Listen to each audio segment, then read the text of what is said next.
Hello, my name is Mulatu. I'm from UMES School of Pharmacy. Today I'll be talking about market pricing and recent changes about market pricing. Generic drugs have saved consumers money, but it has taken a heavy toll on independent pharmacists. Many drug stores want lawmakers to require PBMs to turn over arcane pricing data that would help drug stores negotiate bigger reimbursements and avoid dispensing drugs with no profit or other loss. First, let's define what a MAC is. How is MAC pricing affecting independent stores? What are the recent changes in the marketplace with regards to MAC pricing? The acronym MAC stands for Maximum Allowable Cost. MAC is a payment model contractually agreed in the marketplace by all participants, sponsors, pharmacists, and consumers.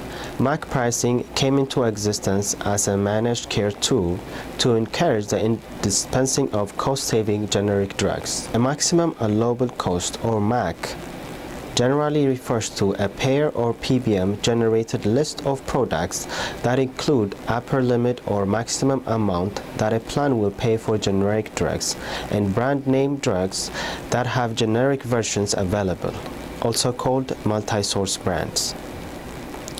Essentially, no two MAC lists are alike, and each PBM picks and chooses products for their MAC list using different criteria to derive and apply prices to the list.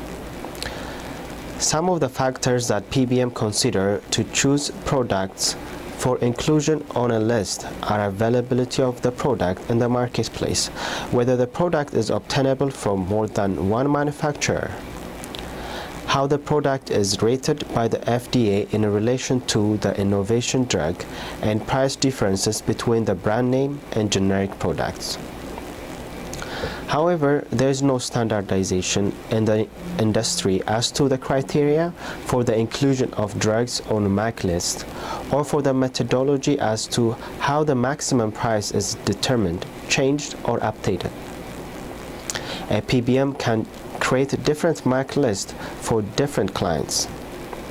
A PBM can include on or exclude from its MAC list any drug that PBM want to include or exclude. For example, a PBM is free to include 500 drugs or 2,000 drugs and equally free to leave thousands of drugs off its MAC list. A PBM can change the drugs it includes or excludes whenever it wants to do so.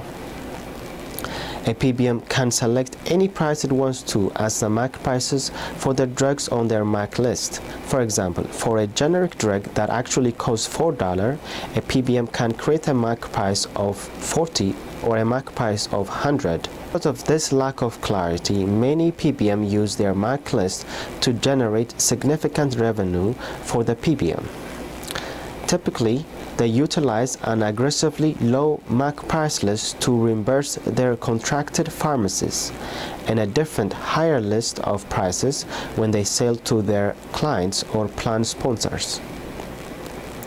Essentially, the PBMs reimburse low and charge high with their MAC price list, pocketing the significant spread between the two prices. Most plan sponsors are unaware even that multiple MAC lists are being used and have no real concept of how much revenue the PBM makes.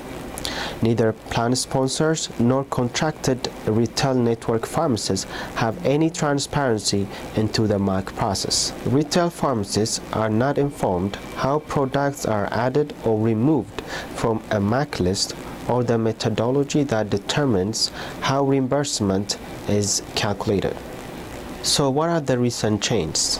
Back in 2014, CMS proposed a major change to Part D's pharmacy regulations.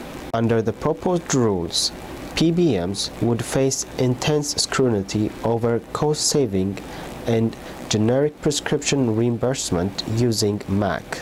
The final rule added MAC pricing to existing prescription drug pricing standards, which requires pharmacy drug cost pricing to be updated at least every 7 calendar days.